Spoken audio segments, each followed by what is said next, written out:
अहंकार में अंधे एक भ्रष्ट अधिकारी ने जब एक सीधे साधे बुजुर्ग का सरेआम अपमान किया तो उसे अंदाजा भी नहीं था कि वह एक ईमानदार कलेक्टर का पिता है। नमस्कार दोस्तों, मैं हूं आपका दोस्त विवेक वर्मा और वर्मा स्टोरीज में आपका दिल से स्वागत है। दोस्तों, कहते हैं कि जब इंसान के पास ताकत और रुतबा आता है तो उसका असली चरित्र दुनिया के सामने आ जाता है। कुछ लोग उस ताकत का इस्तेमाल बेसहारों का सहारा बनने के लिए करते हैं, तो कुछ उसी ताकत के नशे में चूर होकर खुद को भगवान समझने लगते हैं। लेकिन वक्त का पहिया जब घूमता है तो बड़े बड़े अनहकारियों का गुरूर मिट्टी में मिल जाता है। आज की हमारी कहानी भी एक ऐसे ही घमंडी अधिकारी और एक स्वाभिमानी पिता की है। तो चलिए बिना किसी देरी के इस भावनात्मक सफर पर चलते हैं। दोपहर का समय था। सूरज आग उगल रहा था। जिले के एक छोटे से कस्बे के तहसील कार्यालय में सन्नाटा पसरा हुआ था। अंदर एक वातानुकूलित कमरे में अपनी कुर्सी पर पैर फैलाकर बैठा था इस इलाके का सबसे भ्रष्ट और क्रूर राजस्व अधिकारी तहसीलदार भैरव सिंह। उसके चेहरे पर घमंड साफ झलकता था। उसके सामने हाथ बांधे खड़ा था उसका सबसे खास चपरासी और चमचा दीनदयाल। दीनदयाल, ये जो कुर्सी है ना, ये सिर्फ लकड़ी और चमड़े का ढांचा नहीं है, ये ताकत है, खौफ है। जब मैं इस पर बैठता हूं तो मुझे ऐसा लगता है जैसे इस पूरे इलाके की किस्मत मेरे हाथों की लकीरों में कैद है। अरे हुजूर, आपके नाम से तो इस पूरे इलाके के परिंदे भी पर मारने से पहले 100 बार सोचते हैं। आप तो इस कस्बे के राजा हैं, आपके बिना पत्ता भी नहीं हिलता। राजा नहीं दीनदयाल, मैं भगवान हूं यहाँ का। जिसे चाहूं आबाद कर दूं, जिसे चाहूं बर्बाद कर दूं। आज बाजार से वसूली आई या नहीं? वो जो नया सब्जी मंडी बना है, वहां के दुकानदारों ने इस महीने का चढ़ावा भेजा है या अभी भी आनाकानी कर रहे हैं? हुजूर, कुछ दुकानदार रोना रो रहे हैं। कह रहे हैं कि बारिश की वजह से फसल खराब हो गई, धंधा मंदा चल रहा है। मोहलत मांग रहे हैं साहब। भैरव सिंह ने मेज पर जोर से मुक्का मारा और अपनी कुर्सी से उठ खड़ा हुआ। उसकी आंखों में गुस्सा तैरने लगा। मोहलत? भैरव सिंह के राज में कोई मोहलत नहीं मिलती। ये सरकारी जमीन पर मुफ्त की रोटियां तोड़ेंगे और मुझे ही नखरे दिखाएंगे। चल अभी मेरे साथ। आज इन्हें बताता हूं कि इस इलाके का असली मालिक कौन है। आज ऐसा तांडव मचाऊंगा कि लोगों की रूह कांप जाएगी मेरा नाम सुनकर। चलिए हुजूर, आज इन गरीबों की चर्बी निकालते हैं। दूसरी तरफ कस्बे के एक शांत और पुराने मोहल्ले में एक छोटा सा लेकिन बहुत ही साफ सुथरा घर था। यह घर था मास्टर रघुवीर जी का। रघुवीर जी एक सेवानिवृत्त स्कूल शिक्षक थे। उन्होंने अपना पूरा जीवन बच्चों को ईमानदारी और सच्चाई का पाठ पढ़ाने में बिता दिया था। आज उनके घर में एक अलग ही खुशी का माहौल था। उनकी पत्नी सुमित्रा रसोई में तरह तरह के पकवान बना रही थीं। सुनो सुमित्रा, जरा जल्दी हाथ चलाओ, आज हमारी बेटी आ रही है। तुम्हें तो पता है ना, उसे तुम्हारे हाथों की बनी खीर कितनी पसंद है। अरे मुझे सब पता है जी, आप इतना उतावले क्यों हो रहे हैं? खीर लगभग बन ही चुकी है। हे भगवान, मुझे तो आज भी विश्वास नहीं हो रहा कि हमारी छोटी सी नंदिनी आज इतनी बड़ी अफसर बन गई है। पूरे जिले की कलेक्टर बनकर आ रही है हमारी बच्ची। रघुवीर जी की आंखों में गर्व के आंसू छलक आए। ये सब उसकी मेहनत का फल है सुमित्रा। रात रात भर जाग कर पड़ी है वो। हमने तो बस उसे संस्कार दिए हैं। अच्छा सुनो, मैं जरा बाजार तक होकर आता हूं। नंदिनी के लिए ताजे फल और उसकी पसंद की कुछ मिठाइयां लानी हैं। ठीक है जी, लेकिन जरा संभल कर जाइएगा। बाहर धूप बहुत तेज है और भीड़ भी होगी। छाता ले लीजिए साथ में। अरे मुझे क्या होगा, मैं अभी आता हूं। मास्टर रघुवीर अपना पुराना कपड़े का झोला और छाता लेकर बाजार की तरफ निकल पड़े। उनका दिल बल्लियों उछल रहा था। अपनी बेटी को एक जिले के सबसे बड़े अधिकारी के रूप में देखने का सपना आज सच होने जा रहा था। कस्बे का मुख्य बाजार आज काफी भीड़ भाड़ वाला था। लोग अपने अपने कामों में व्यस्त थे।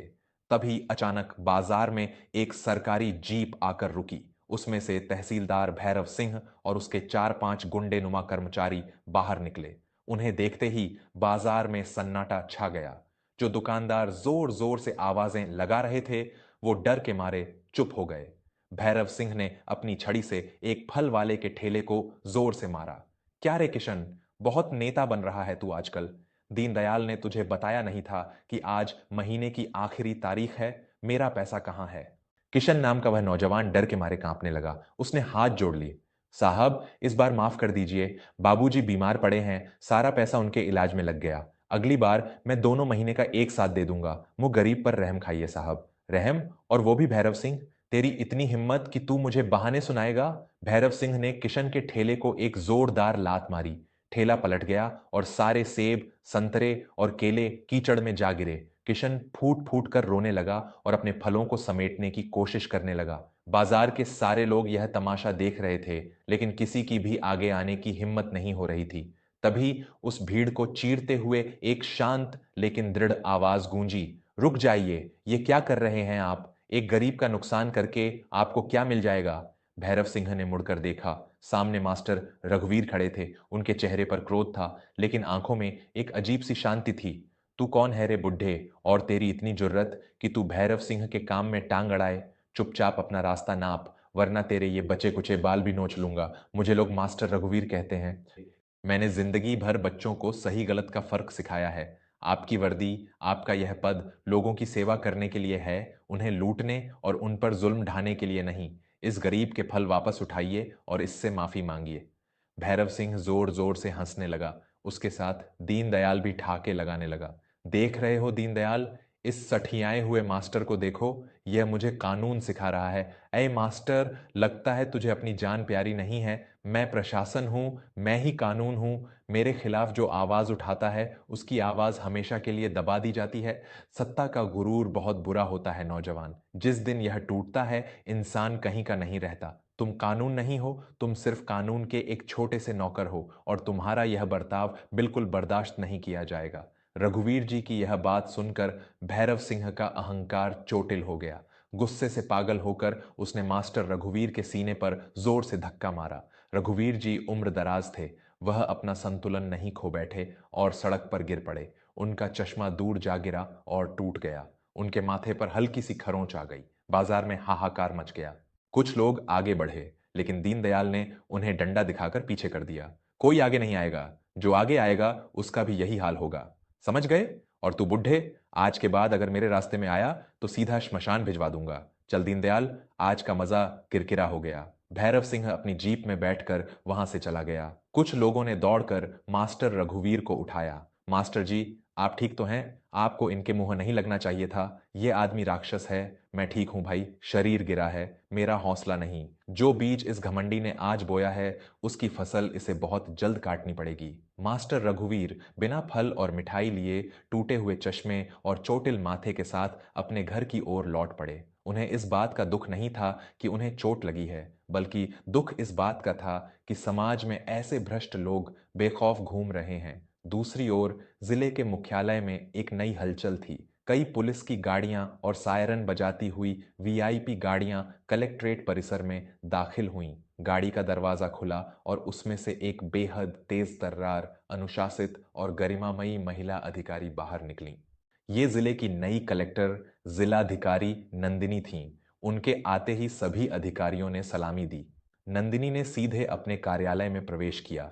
उनके चेहरे पर एक कठोर अनुशासन था। मुझे जिले के सभी लंबित मामलों की फाइलें अभी मेरी टेबल पर चाहिए, और पुलिस अधीक्षक महोदय से कहिए कि मैं जिले की कानून व्यवस्था पर एक तत्काल बैठक लेना चाहती हूँ। जी मैडम। तभी नंदिनी के निजी सचिव माथुर साहब थोड़ा घबराए हुए अंदर आए। उनके हाथ में एक टैबलेट था। मैडम, क्षमा करें, लेकिन एक बहुत ही गंभीर मामला सामने आया है। कुछ ही देर पहले हमारे जिले के एक कस्बे की सब्जी मंडी का एक वीडियो सोशल मीडिया पर बहुत तेजी से फैल रहा है। इसमें हमारे ही राजस्व विभाग का एक अधिकारी एक बुजुर्ग के साथ बहुत ही अमानवीय व्यवहार कर रहा है। वीडियो दिखाइए मुझे। नंदिनी ने टैबलेट अपने हाथ में लिया। जैसे ही उसने वीडियो प्ले किया, उसकी आंखें फटी की फटी रह गईं। उसका पूरा शरीर क्रोध से कांपने लगा। उसने अपनी मुट्ठी कसकर भींच ली। वीडियो में जो बुजुर्ग सड़क पर गिर रहा था, जिसका चश्मा टूट रहा था और जिसे सरेआम जलील किया जा रहा था, वह कोई और नहीं बल्कि उसके जन्मदाता, उसके पिता मास्टर रघुवीर थे। कमरे का तापमान मानो अचानक गिर गया हो। नंदिनी की आंखों से एक आंसू छलक कर उसके गालों पर आ गया, जिसे उसने तुरंत पोंछ लिया। ये आंसू दुख का नहीं, बल्कि एक बेटी के प्रचंड क्रोध का था। मैडम, आप ठीक तो हैं? इस तहसीलदार का नाम भैरव सिंह है। इसके खिलाफ पहले भी कई शिकायतें आई हैं, लेकिन राजनीतिक पहुंच के कारण यह हमेशा बच निकलता है। हम क्या कार्रवाई करें? नंदिनी ने गहरी सांस ली। जब वह बोली तो उसकी आवाज में एक ऐसी कड़क थी जिससे पत्थर भी पिघल जाए। माथुर जी, पुलिस अधीक्षक को तुरंत मेरे पास भेजें और मेरे काफिले की गाड़ियां तैयार करें। मैं खुद इस भैरव सिंह से मिलने जाऊंगी। आज उसे पता चलेगा कि सत्ता का असली मतलब क्या होता है। इधर मास्टर रघुवीर घर पहुंचे। उन्होंने अपनी चोट छुपाने की बहुत कोशिश की, लेकिन सुमित्रा जी की नजरों से कुछ नहीं छिप सका। हे भगवान, ये क्या हाल बना लिया है आपने। आपके माथे से खून आ रहा है और कपड़े भी फटे हुए हैं। क्या हुआ बाजार में? कोई गाड़ी टकरा गई क्या? अरे कुछ नहीं सुमित्रा, बस भीड़ में थोड़ा धक्का लग गया और मैं गिर पड़ा। छोटी सी खरोंच है, तुम चिंता मत करो। तभी दरवाजे पर एक कार के रुकने की आवाज आई। सुमित्रा जी दौड़कर बाहर गईं। सामने उनकी बेटी नंदिनी खड़ी थी। सुमित्रा ने उसे गले लगा लिया, लेकिन नंदिनी की आंखें लगातार अपने पिता को ढूंढ रही थीं। वह तेजी से अंदर आई। अपने पिता के माथे पर पट्टी और उनके उतरे हुए चेहरे को देखकर नंदिनी का कलेजा फट गया। वह दौड़कर उनके पैरों में बैठ गई और उनके हाथ अपने हाथों में ले लिए। पिताजी, ये सब मुझे माफ कर दीजिए पिताजी। मेरी वजह से, मेरे इस प्रशासन की वजह से आपको यह सब सहना पड़ा। अरे पगली, तू क्यों रो रही है? मुझे कुछ नहीं हुआ है, बस थोड़ी सी खरोंच है। तू आ गई, मेरा सारा दर्द खत्म हो गया। तू तो मेरी शेरनी है। नहीं पिताजी, मैं आज एक बेटी से पहले इस जिले की कलेक्टर हूं और मेरे ही राज्य में एक भ्रष्ट अधिकारी मेरे पिता पर, एक सम्मानित नागरिक पर हाथ उठाए, यह मैं हरगिज बर्दाश्त नहीं करूंगी। आपने मुझे हमेशा न्याय के लिए लड़ना सिखाया है। आज उसी न्याय की परीक्षा है। बेटी, मैं नहीं चाहता कि तू अपने पद का इस्तेमाल किसी निजी दुश्मनी निकालने के लिए करे। वो एक बुरा इंसान है, कानून अपना काम करेगा। मैं कोई निजी दुश्मनी नहीं निकाल रही पिताजी। मैं बस उस गंदगी को साफ कर रही हूं जो इस व्यवस्था में दीमक की तरह लग गई है। आज अगर मैं चुप रही तो कल वो किसी और बेगुनाह पर हाथ उठाएगा। आप बस देखते जाइए। नंदिनी उठी। उसने अपने आंसू पोंछे और अपनी गाड़ी की तरफ बढ़ गई। शाम ढलने लगी थी। तहसील कार्यालय में भैरव सिंह शराब के नशे में चूर था। वह अपने कर्मचारियों के साथ बैठकर आज के बहादुरी के किस्से सुना रहा था। देखा दीनदयाल, उस मास्टर का क्या हाल किया मैंने। अब कोई भी मेरे सामने आवाज उठाने से पहले 1000 बार सोचेगा। इस कुर्सी पर जब तक मैं बैठा हूं, मेरा ही सिक्का चलेगा। तभी अचानक बाहर दर्जनों गाड़ियों के ब्रेक लगने की तेज आवाजें आईं। सायरन की आवाज से पूरा कार्यालय गूंज उठा। भैरव सिंह झल्लाता हुआ अपनी कुर्सी से उठा। ये कौन आ गया बेवकत? जाकर देख दीनदयाल। दीनदयाल दौड़कर बाहर गया और कुछ ही सेकंड में कांपता हुआ वापस लौटा। हुजूर, बाहर बाहर पुलिस ही पुलिस है। और जिले की नई कलेक्टर मैडम खुद आई हैं। भैरव सिंह का नशा पल भर में हिरण हो गया। वह घबराते हुए बाहर निकला। सामने का नजारा देखकर उसकी सिट्टी पिट्टी गुम हो गई। पूरा परिसर पुलिस छावनी में बदल चुका था। भारी पुलिस बल के बीच कलेक्टर नंदिनी खड़ी थीं। उनका तेज और उनका गुस्सा देखकर कोई भी कांप जाए। भैरव सिंह ने अपने चेहरे पर एक झूठी मुस्कान लाते हुए हाथ जोड़े। अरे मैडम, आप अचानक, आपने बताया होता तो हम आपके स्वागत के लिए। चुप रहो। नंदिनी की आवाज किसी शेरनी की दहाड़ जैसी थी। तुम्हारी हिम्मत कैसे हुई इस वर्दी और इस कुर्सी को दागदार करने की? तुम जैसे अधिकारी इस पूरे प्रशासन के नाम पर एक कलंक हैं। मैडम, मैंने क्या किया है? कोई गलतफहमी हुई है आपको? मैं तो पूरी ईमानदारी से। ईमानदारी? नंदिनी ने अपना टैबलेट निकाला और वह वीडियो प्ले करके उसके चेहरे के सामने कर दिया। यह है तुम्हारी ईमानदारी, एक मजबूर फल वाले को लूटना, और जब एक सम्मानित शिक्षक तुम्हें सही रास्ता दिखाए तो उसे धक्का देना। भैरव सिंह के पसीने छूटने लगे। मैडम, वो बुढ़ा मेरे सरकारी काम में बाधा डाल रहा था। मैंने तो बस कानून का पालन। अपनी जुबान संभाल कर बात करो भैरव सिंह। जिन्हें तुम बुढ़ा कह रहे हो वो एक शिक्षक हैं, और उससे भी बड़ी बात। नंदिनी एक कदम आगे बढ़ी और भैरव सिंह की आंखों में आंखें डालकर बोली, वो मेरे पिता हैं। यह सुनते ही भैरव सिंह के पैरों तले से जमीन खिसक गई। उसका चेहरा सफेद पड़ गया। दीनदयाल और बाकी कर्मचारियों की सांसें अटक गईं। मैडम, मुझे नहीं पता था। मुझे माफ कर दीजिए मैडम। बहुत बड़ी भूल हो गई मुझसे। भैरव सिंह गिड़गिड़ाने लगा और नंदिनी के पैरों की तरफ झुकने लगा। नंदिनी ने पीछे हटते हुए सख्त लहजे में कहा, अगर तुम्हें पता होता कि वो कलेक्टर के पिता हैं तो तुम उनके पैर चाटते, और क्योंकि वो एक आम नागरिक थे तो तुमने उन्हें सड़क पर फेंक दिया। तुम्हारी माफी इस बात का सबूत है कि तुम कानून से नहीं, पद से डरते हो। इंस्पेक्टर, पुलिस अधीक्षक तुरंत आगे आए। जी मैडम, इस अधिकारी को भ्रष्टाचार, जबरन वसूली और एक आम नागरिक पर जानलेवा हमला करने के आरोप में तुरंत गिरफ्तार किया जाए। आज से ही इसका निलंबन आदेश जारी होता है। इसका सारा रिकॉर्ड जब्त कर लीजिए। जी मैडम, हथकड़ी लगाओ इसे। पुलिस ने तुरंत भैरव सिंह और दीनदयाल को हथकड़ी पहना दी। कल तक जो आदमी खुद को इस इलाके का भगवान समझता था, आज वो एक मुजरिम की तरह सिर झुकाए खड़ा था। तहसील के बाहर हजारों लोगों की भीड़ जमा हो चुकी थी। वो किशन फलवाला भी वहां खड़ा था और मास्टर रघुवीर भी।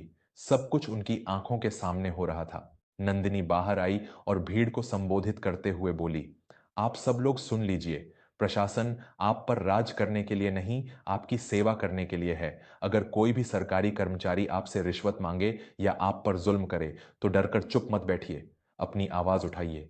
मैं जिलाधिकारी के रूप में आपको यह वचन देती हूं कि आपके अधिकारों की रक्षा मैं करूंगी, लेकिन आपको भी अन्याय के खिलाफ खड़ा होना पड़ेगा।